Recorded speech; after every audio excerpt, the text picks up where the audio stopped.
We have been discussing traumatic injuries of the teeth and its management. We have mentioned that it is a very tricky treatment to do because no two cases of trauma are the same. Trauma could involve fracture of the crown, of the root, of both the crown and root. Then it could lead to some displacement of the tooth, some avulsion of the tooth. So there could be varied kinds of trauma that could happen to the teeth, and each of which requires different treatment. So we have spoken about the etiology, where we have mentioned that there could be multiple causes like intentional, unintentional, involving road traffic accidents, sports injuries, then domestic violence. It could happen to physically challenged or mentally challenged individuals, and newborn babies, and iatrogenic causes, and patient undergoing anesthesia, and so on. The predisposing factors, I had discussed that class 2 div 1 cases are very commonly involved with traumatic injuries, where there's a post-normal occlusion and overjet is about more than 4 millimeters. The incidence, as expected, is more among boys than in girls, with the ratio being 2:1, and most commonly seen in the more active years of life, that is 8 to 12 years. The susceptible teeth, obviously, are the central incisors, the maxillary lateral incisors, and then the mandibular anterior teeth, with trauma to the primary dentition being more commonly being transmitted to the supporting bone, whereas trauma to the permanent dentition result in crown fractures. Now, mechanism of dental injuries, it could be either direct or indirect trauma, where a fall on the chin could also lead to tooth fracture. Whenever there is an impact of an object, then the energy of the impact, the resilience of the impacting object, the shape and the direction all have a role to play on the kind of fracture that has taken place. When we are taking a history, we must always ask the question, when did the trauma happen, where did it happen, and how did it happen? When did it happen shows whether it was the fall was in a clean place or in an outdoor or in the outdoors. Where it's important, because if it is if it has taken place outdoors, and in any case, it is always preferable to give a tetanus prophylaxis. And how it's happened is also important, because not every case may be involved with any injury like a domestic violence or sports or road traffic accident. Sometimes a case of cerebrovascular accident or any cardiac episode may also, or an epileptic episode may also be responsible for traumatic injuries to the teeth.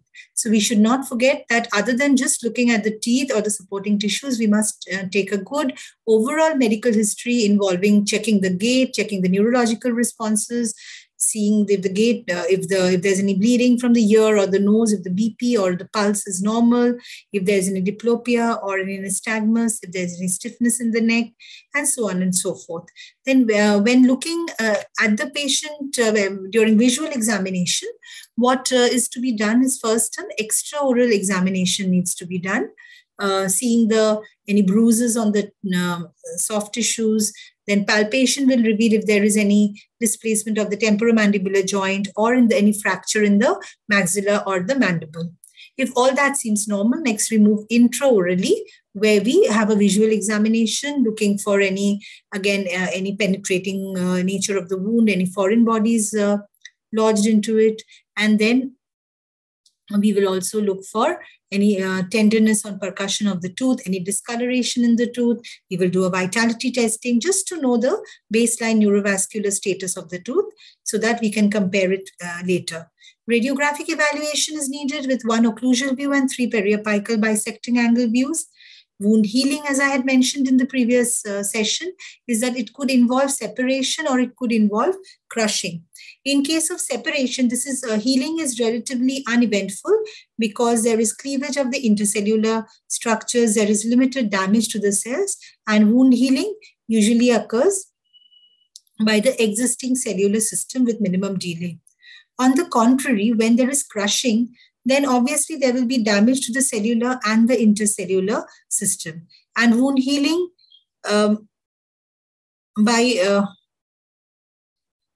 here, what is done, what happens is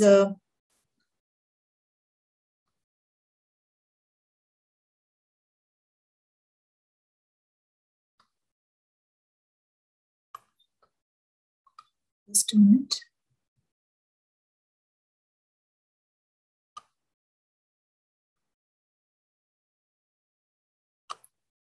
Okay. So whenever there's a crushing injury, what happens is firstly all the necrotic tissue that is formed has to be removed.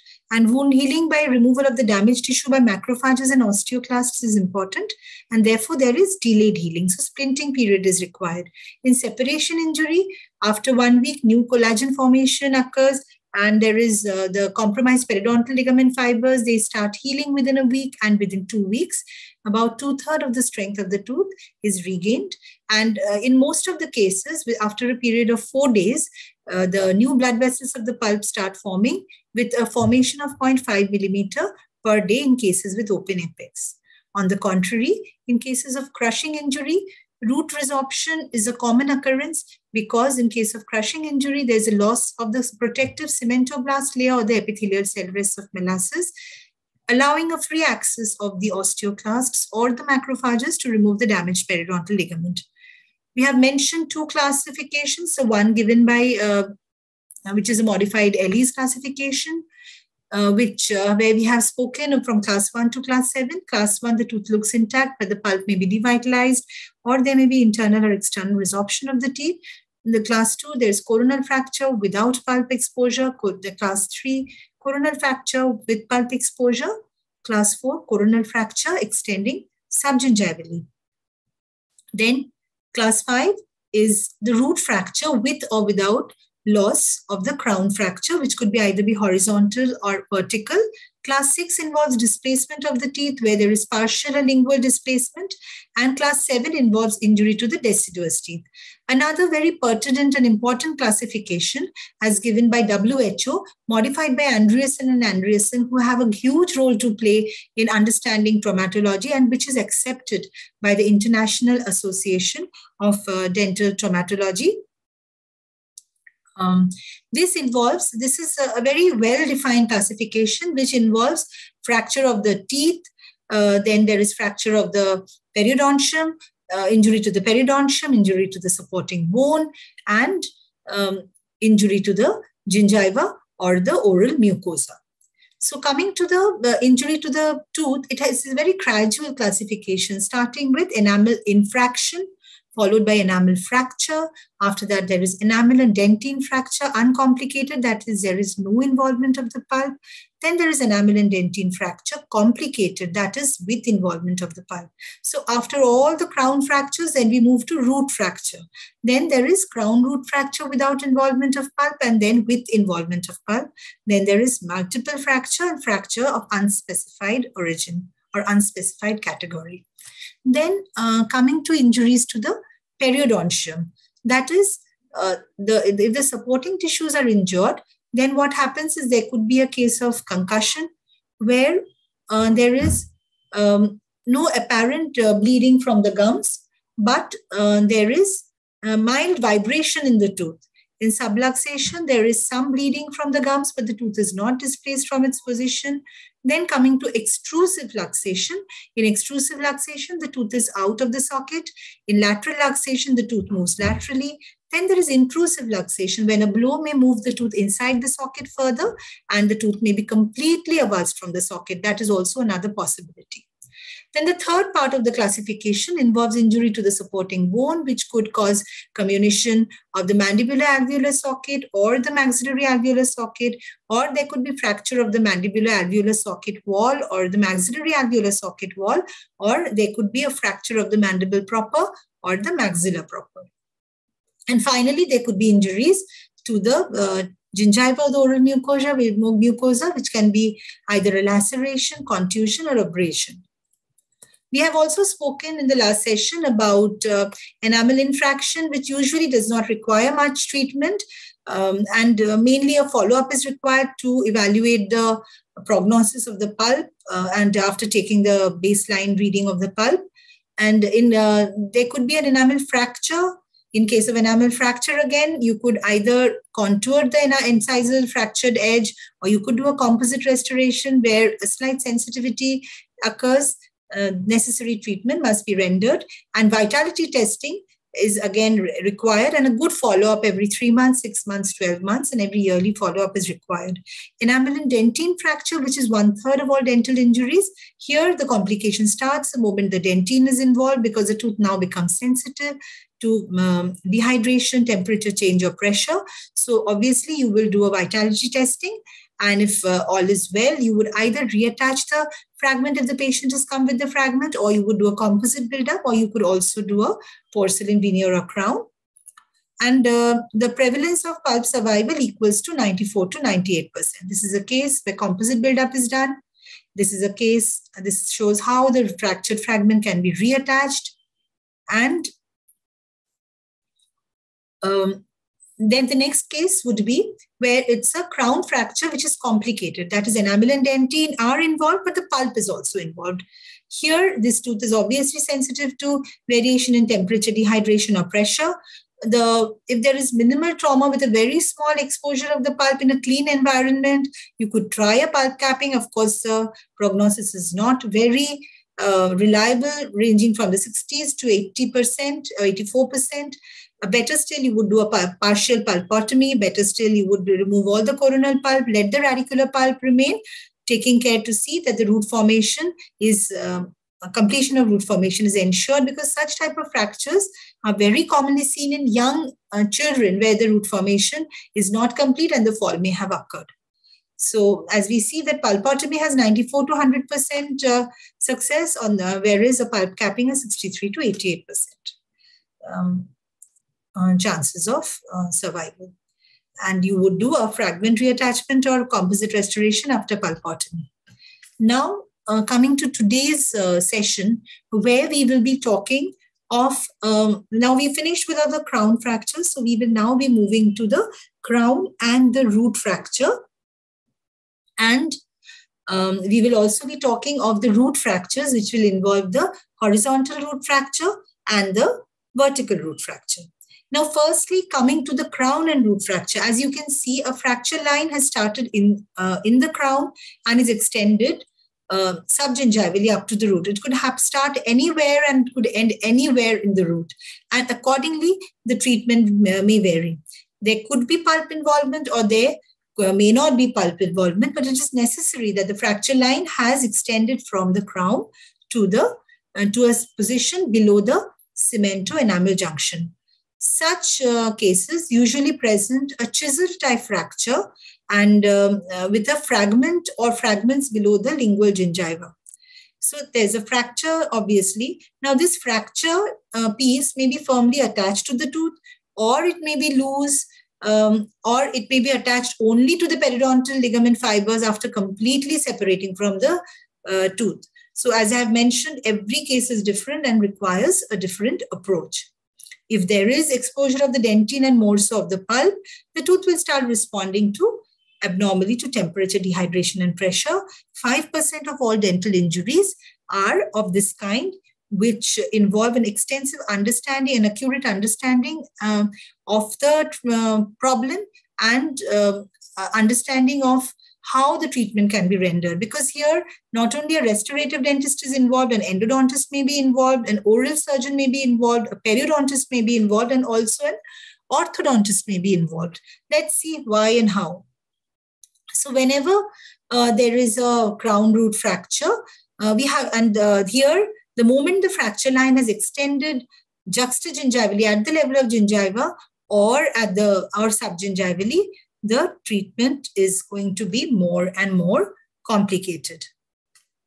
So if the most conservative treatment would be to remove, if the fractured fragment is not so large, it would be just to remove the fractured fragment, and as long as the lesion extends superficially under the cemento-enamel junction.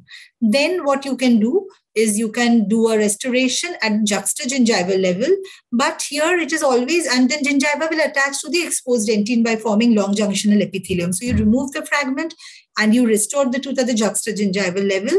But the problem here is at the juxtagingival level, there is a lot of chance of seepage of the gingival crevicular fluid or bleeding. So the prognosis of the pulp or the restoration is not very good in such cases. Sometimes it would be wiser then to not to do the restoration at the juxtagingival level, but provided it is not in the aesthetic zone, if the fracture has occurred palatally, say, then it would be good to do a gingivectomy and expose the fractured part. And now the fractured part has become supragingival, and now you could do a restoration and gradually expect the gingiva to grow back with long junctional epithelium. So it is not a good idea to just remove the fragment and restore it at the level of the gingiva. If it is subgingival, it is always judicious to expose the fracture line, make it supragingival by doing a gingivectomy or an osteotomy, and then expose the fractured fragment and make it clean, which is devoid of any contamination, so that a good effective restoration can be ensured. Another option, now if the fractured fragment is gone very subgingivally, you obviously cannot restore in the subgingival area. So if the root is has adequate length, if it's a long root, what you could try is you could try an orthodontic extrusion of the tooth. That is, but it is necessary that the root has proper length. If it's a short root, if you extrude it, then there will hardly be any good crown root ratio. So how do you do it? You place a bracket on the labial surface of the tooth, and you place a hook and elastic. I'll show you the images, and the tooth is extruded out for a period of 2 to 3 weeks.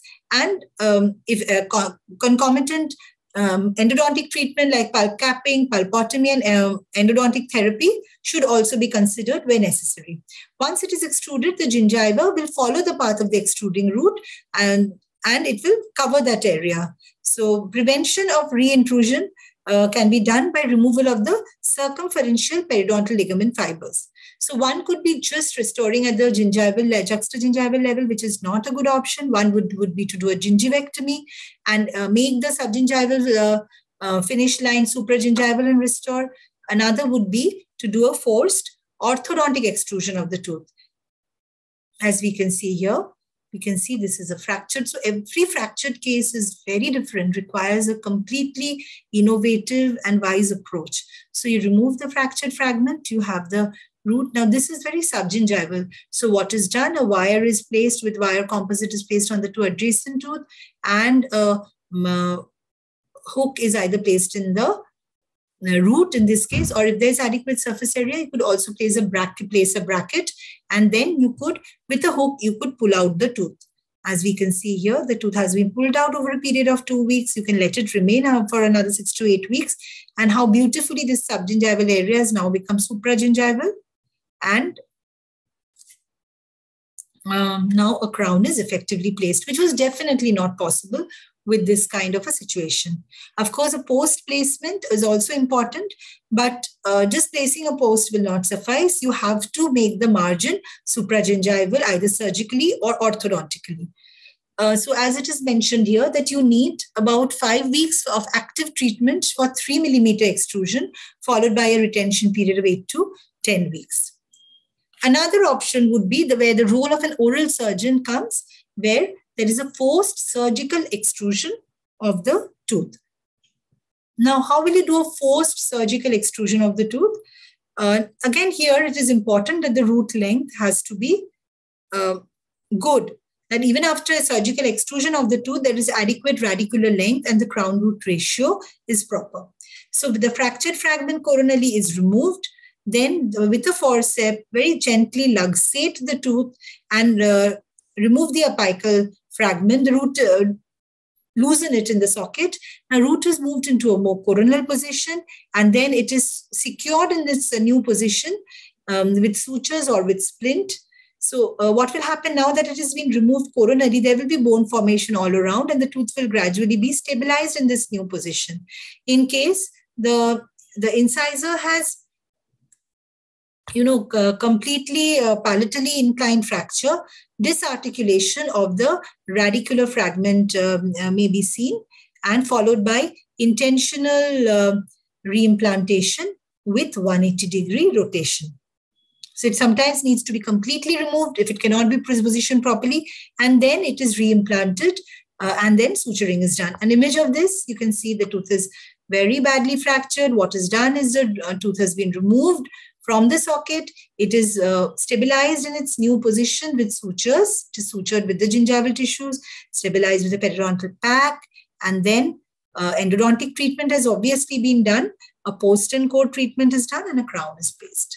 So even the most hopeless looking fractured crown root fractures can be salvaged with a proper understanding, considering orthodontic extrusion, gingivectomy, surgical extrusion as one of the treatment options.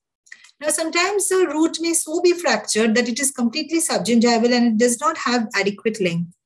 What do you do then? If it's an anterior tooth, the moment you remove the root, what will happen? There will be bone loss. And once we plan to do an implant later on, it will not get adequate bone for implant placement.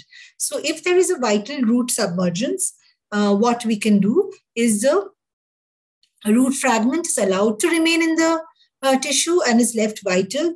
Gingival tissue is sutured over it and let to achieve primary closure.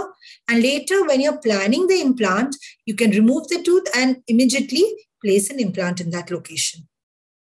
Because if you remove the root of the tooth and leave it like that, there will be gradual bone loss and there will be a challenge placing the implant.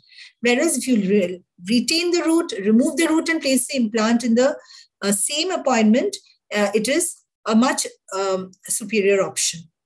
So let's take a quick look at what are the various treatment options. So when in a crown root fracture, you could either remove the fragment and let it be, just do a restoration soon after injury, but the prognosis is not very good because it is very difficult to control the moisture in such a case. The second option I mentioned is do a gingivectomy, make the subgingival finish line supragingival, or an osteotomy where required. But this can be done only in the non-aesthetic areas. Otherwise, there'll be recession of the gingiva and it will be unsightly. So if it's in the palatal side, you could think about this, and restoration could be done after the tooth is extruded. Third option would be a forced orthodontic extrusion in an aesthetically sensitive region, but it is time consuming and restoration is much later after the injury. Fourth would be a forced surgical extrusion. As I said, it will, provided the root length is proper, it's an aesthetic sensitive region, do a root canal, hold it with a forceps, tease it out and stabilize it in a new position for a long period of time for bone to occur and for the tooth to gain its mechanical strength. Then I also mentioned that if there is a root and you're planning an implant later on, it is always better to leave the root in the socket for bone preservation, and you can go a planned implant and at the same time remove that root when you're doing the implant. And if nothing works, then extraction is the only option. So you must weigh all the other options before you plan an extraction. So this was about your crown root fracture, where depending on the position of the fracture, your treatment and the length of the remaining tooth structure, your treatment would vary. Now, all that we have done up till now, say enamel infraction, enamel fracture, enamel dentine fracture without pulp involvement, enamel dentine fracture, then uncomplicated, complicated, crown root fracture, it has been seen that enamel infraction has 97 to 100% pulp survival, whereas enamel fracture has a better survival. Why so? Because whenever there is a fracture, there is a break in the force has caused the impact to break the fractured fragment. So the impact is actually not borne by the remaining tooth structure. Whereas in an enamel infraction, it could so happen that the impact is borne by the tooth and the pulp may become non-vital over a period of time. In enamel dentine fracture, the chances of pulp survival is a little less, which is 95 to 98%. In uncomplicated crown fracture, where there is no pulp involvement, another thing has been seen is gradually the pulp may become totally calcified in 2 to 2.5% cases. In complicated pulp crown fracture, if you're doing a direct pulp capping, it will be about only 80% success. But if you're doing a pulpotomy, vital amputation of the pulp, the success rate immediately goes up to 94 to 100%. And if the whole crown fractures, obviously the prognosis is not very good. So out of them, enamel fracture has the best prognosis, followed by enamel infraction. Enamel dentine fracture has slightly less. And complicated crown fracture, if you're doing a pulp capping, the survival of the pulp is not ensured, better to do a pulpotomy. And in crown fractures, obviously, the treatment gets more complicated. So these are the images of some crown root fracture, which is considered for a fracture attachment. So this is the fractured tooth. This is the remaining tooth structure. Here, what is done is the fractured fragment is kept. Endodontic treatment is done of the root. Then the tooth is extracted by surgical treatment, by gingivectomy, and it is exposed. And then the fractured fragment is post is placed and a fractured fragment is re-cemented. This is an old case, so metal post has been used. Nowadays, we use fiber posts. This is a case of fiber post. Another case where we can see there is a fracture. A fracture is usually associated with a abscess in the marginal gingiva. You check it with the probe, you will see a probe going in, and you will remove the fractured fragment. You will expose it properly and then place a post. In the crown also, sometimes it can be done, and you can re-cement the tooth. And the margin is covered with composite. So that was about your crown root fracture, which will require different kinds of treatment involving gingivectomy, orthodontic treatment, surgical extrusion, and so on. Now coming to the root fracture. Now, whenever in a root, there could either be a horizontal root fracture or there could be a vertical root fracture. So in horizontal root fracture, there could be a fracture at different levels, the coronal third, the middle third, or the apical third. So the frontal impact could cause the fracture line to extend either at the coronal level, at the middle third, or the apical third, which can be thought to be the best, to have the best prognosis. Though it might apparently seem that the fracture at the coronal third is good, but it is not so. It has the worst prognosis because, as I mentioned, this is the area where there is maximum contamination by gingival crevicular fluid, bleeding, and this is exposed to the oral environment. So this kind of fracture, when restored, will have the worst prognosis. This is the treatment required will be quite like the crown root fracture, where the radicular portion needs to be extruded either orthodontically, surgically, or by gingivectomy. Comparatively, a middle third has a better prognosis and apical third has a best prognosis. Let's understand why and how. So whenever there is a fracture, it is a root fracture is relatively infrequent. It occurs in 3% of all dental injuries. Here, what is important is the extent of displacement of the coronal fragment actually is indicative of the location of the fracture. And sometimes it could lead to a concussion injury, or there could be an extrusive luxation. All these have to be differentiated. You have to take 3-angled radiographs because the central beam should be is directed with a maximum range of 15 to 20 degrees to the fracture plane. I will talk about why the X-ray beam should coincide with the fracture plane later on. Emergency treatment, whenever the patient has come with a root fracture, our first aim should be that the coronal structure and the root should not be separated. So what we will do immediately, we will reposition if it is in the proper position, then too we will splint it, or else we will reposition the segment as close as possible, and the splinting is allowed to remain for 2 to 4 months. So, if you the fractures of the root could be either it could be a traumatic fracture, or sometimes it could be an iatrogenic fracture also. Suppose you're indiscriminately placing a post in a tooth, you may, and it's misdirected or too large, it may lead to, or too much force is employed, then it may lead to root fracture. Previously, intraosseous implants were also placed through the roots to stabilize the tooth. In that case also, there could be a chance of iatrogenic fracture. And if we are doing an obturation, especially if we are using a lot of force with our pluggers or our spreaders during vertical or lateral compaction, that could also be a cause of horizontal fracture of the root. Now, whenever there is a fracture of the root, there could be, in that case, obturation techniques, there could be a vertical fracture of the root. So if we would like to classify fractures of the root, it could be classified based on the direction, based on the location, based on the number, the extension, and the position of the root fragments. So based on the direction, it can be a horizontal fracture, an oblique fracture, or a vertical fracture. Based on the location, it could be a cervical third fracture, it could be a middle third fracture, or it could be an apical third fracture.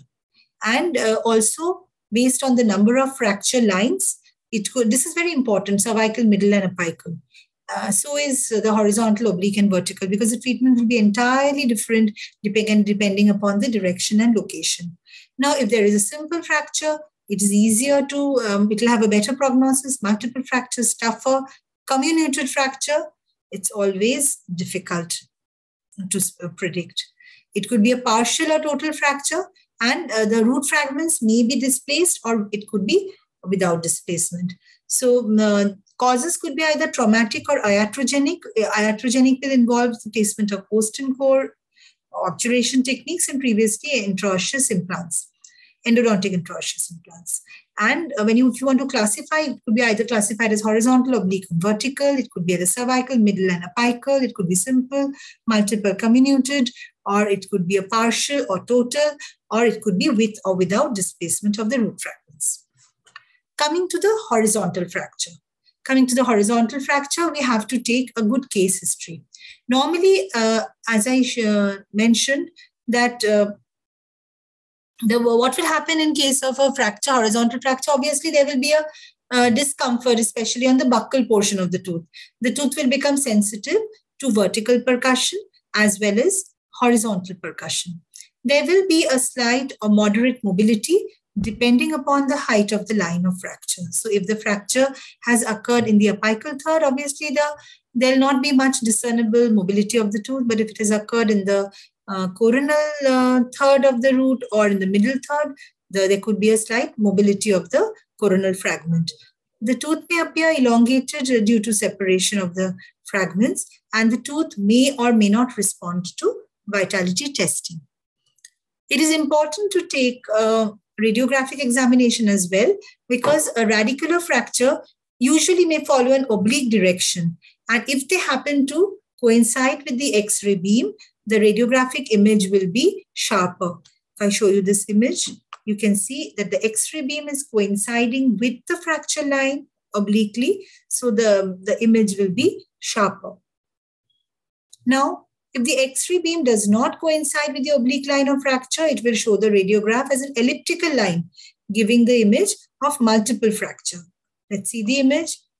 In this case, if it is not coinciding with the fracture line, what will happen? We will see an elliptical fracture line rather than a sharp fracture line. And so that is why it is necessary to take several radiographs. The lateral or the anteroposterior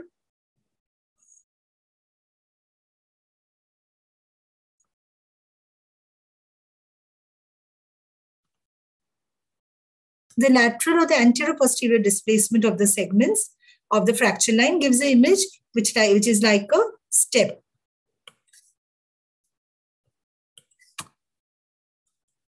So as we can see that if there is a lateral or anteroposterior movement of the tooth, then there will be an appearance of a step. So if it is following the direction of the fracture line, it will be a sharp radiograph. Here, if you can see the radiograph, more importantly, if it is not coinciding, you will see a crescent-shaped structure here. It will see an oval structure here. And if there is a lateral or lingual displacement, you may see a step-like image. Now, you've done what is necessary. That is, you've taken the radiographs, you've done the splinting, and do you straight away go ahead with the root canal? You always do not straight away go ahead with the root canal. You can keep the tooth under observation. So because there could be 4 methods of healing. It could be so that there could radiographically the fracture line is discernible, but both the fragments are in very close contact and there's a calcific healing. This is the best form of healing that can occur. And I've seen cases where it does occur in young children where the vascularity is very good. It could also so happen that if the fragments are a little apart and there could be rounding of the edges and there is formation of, there's a radiolucent line and the fractured edges appear rounded.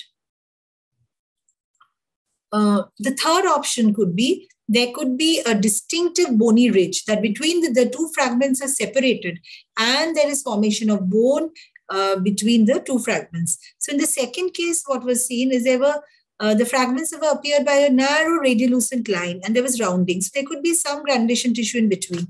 In the third, calcification, bone formation has taken place and both the fragments are now separated from each other.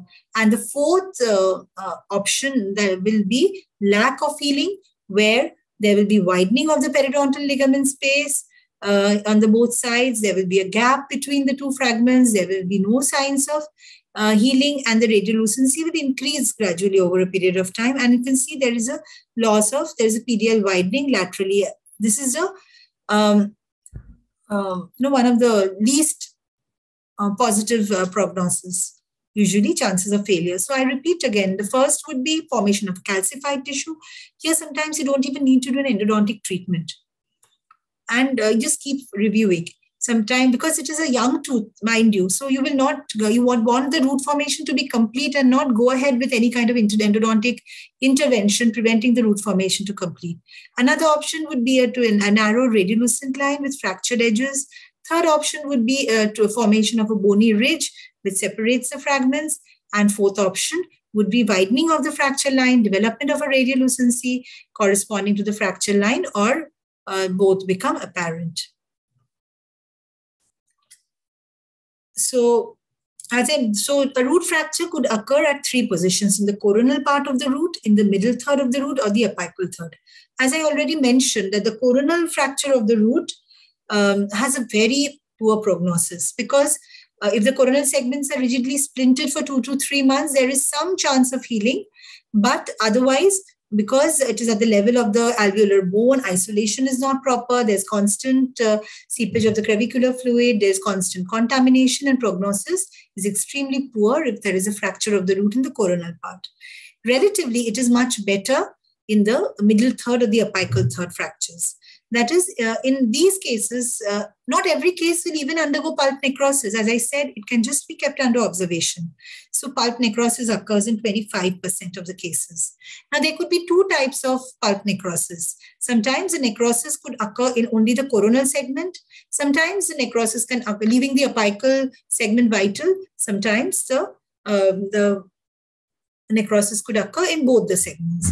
Now, if the necrosis occurs in only the coronal segment, then you would do an endodontic treatment of the coronal segment, giving long-term calcium hydroxide dressing, and you would do an obturation after the formation of an apical barrier. Like an apexification with MTA, you could obturate, and considering that the apical part is vital, you will not render any treatment to the apical part. Obviously, you will keep taking radiographs to see if there is any chance of the apical part becoming non-vital, if there is any periapical radiolucency developing. The other would be a necrosis occurring in both apical and coronal segment. In this case, you would either do a pulp space therapy or root canal therapy in both the segments with long-term calcium hydroxide dressing, and obturation is done when you see signs of healing. Or if it doesn't work out like that, you see the apical fragment is separated from the coronal fragment that is developing a periapical lesion, you would do a surgical removal of the apical segment in case of failure of the endodontic therapy in the apical segment. And the remaining coronal segment, if it has that can be treated with routine endodontic treatment. Here, after the splinting period is completed, clinicians, as in every case of trauma, must have routine follow-ups after 3 months, 6 months, 12 months, and yearly to see any signs of resorption, ankylosis, or signs of failure. So how will the prognosis, how will the repair occur? It depends on three things. It depends on the degree of dislocation. If both the parts are separated from each other, the prognosis is obviously a little compromised. In immature teeth, you have to try and save it somehow. And when you're doing the treatment, if the patient is coming, say, after 3 months, obviously the prognosis will be not as good as if the patient comes immediately. So in case of a root fracture with necrotic pulp only in the coronal fragment, pulp space therapy of only the coronal segment can be a successful procedure. Pulp space therapy of both the fragments is not indicated.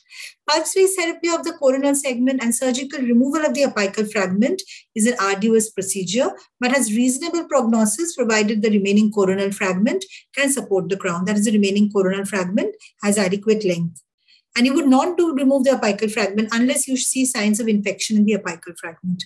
And you would do a root canal therapy with prolonged calcium hydroxide dressing and gutta-percha with the apexification with MTA. You could see a few cases. In this case, we see that both the paste parts are separated. So there is a space between the two. There is formation of granulation tissue. Here, when both the pieces are very close to each other, there will be a calcific barrier formation, and at the same time, if this is a case without pulp necrosis, the fracture has taken place, the case is just being followed up. Just a splinting has been done, and we see radiographically, we will see signs of healing of the fracture line from here to here. The pulp has not become non-vital because the tooth is maintaining its normal translucency, no signs of discoloration, no pain. But what we see is concomitant calcification of the pulp chamber. This is a common finding that could happen in cases of trauma, where not only the fractured fragments have healed, but the pulp has also become calcified. Now, this is a case where there is pulp necrosis. In such a case, what you would do is you would obviously splint the tooth, but both the pieces are now separated. So you would do a treatment only of the coronal segment if you cannot get access into the apical segment. And here we see that the apical segment, there could be anything. The prognosis is not ensured. There could be a little bit more resorption taking place later on. So you have to inform the patient. It can never be predicted 100% of how the prognosis will be. It could so happen that the fourth type of pulp necrosis, remember, when there's a displacement of both the segments. In this case, there will be a widening of the periodontal ligament space. And in that case, you would remove the apical fragment and let the coronal fragment remain, allowing bone formation to occur. But here, at least some moderate amount of tooth structure of the coronal segment should remain to give a long-term prognosis. Then coming to the vertical fracture. In vertical fracture, what happens? Here, the line of fracture is parallel to the long axis of the tooth. And it could be either because of trauma, very commonly iatrogenic, in old root canal cases due to obturation pressure, post-placement pressure, and so on. And this vertical fracture can extend from the crown to the apex, or it is localized in the apical middle or the cervical third of the root. And it may or may not involve the pulp chamber. And this, as I mentioned, is most commonly seen in endodontically treated teeth in elderly individuals, old root canals. They have vertical fractures, and the prognosis is quite pathetic in such cases. Very guarded, very guarded. So what is seen in this case is spontaneous pain or mastication. There could be a swelling in the gingiva. There could be a sinus tract. There could be multiple sinus tracts. Again, one very common finding is there could be multiple sinus tracts associated with a vertical fracture. And there is also a deep, narrow periodontal pocket on the buccal or lingual root surface or on both surfaces. So all of the rest of the teeth look normal, but there is a deep, individual, isolated, narrow pocket associated with one tooth. You could try a fiber optic transillumination, you could do a biting test, staining test, or you could do a surgical exploration. By raising the flap, you could look for the fracture line. But it is initially it's a difficult diagnosis to make because the fracture line being perpendicular to the X-ray beam, it is difficult initially, but however, later you may be able to see a halo appearance on the proximal aspect of the root, or you could also see a J-shaped radiolucency in association with the tooth with angular resorption of the crestal bone. Now, prognosis of vertical root fracture, as I mentioned, is extremely guarded. So if it's a single-rooted tooth with complete fracture, then extraction is the only option. And if there is a coronal fracture, then what would you do? You will remove the fractured fragment and reposition the root coronally. If it's in the coronal part of the if it's in the crown, if there's a vertical fracture in the crown, you would remove the fractured fragment and reposition the root a little coronally. And if there is an apical fracture, then surgical removal of that fragment. And if it's a multi-rooted tooth with fracture involving one of the roots, you could do a hemisection or a root resection. And from where the fractured fragment is removed, you could seal it with glass ionomer or composite resin. So I've spoken about the horizontal and the vertical fractures. In the next session, I will revise these two before I move on with the third part, which will involve the various displacement injuries. So just a quick rehash that the horizontal fractures usually have a better prognosis than vertical fracture. Out of them, apical third, middle third have better prognosis than the coronal part of the root if the fracture line is there. There could be 4 healing patterns with bone formation, with granulation tissue formation, with root and bone formation, or there could be a complete failure. So accordingly, you have to decide. In case of the coronal fracture, treat it like a crown root fracture, extrude the radicular fragment provided the root length is proper. In middle third and apical third, you could either do a treatment of the coronal fragment, leaving the apical part intact without any intervention if there's no infection, or if the apical tissue also shows signs of necrosis, do a complete root canal and keep following it up. Vertical fractures have a poor prognosis. Mainly the cause is iatrogenic. If it's a single root, extraction is the only option. Difficult to diagnose. So what you may see multiple sinus tracts, you may see a swelling. Radiographically, you may see a lateral halo or a J-shaped radiolucency. Clinically, there will be an isolated pocket only with that tooth, without any pocket in any other tooth, with otherwise a good periodontal status. And if it's a multi-rooted tooth, you will just resect that root and let the rest of the tooth remain the way it is.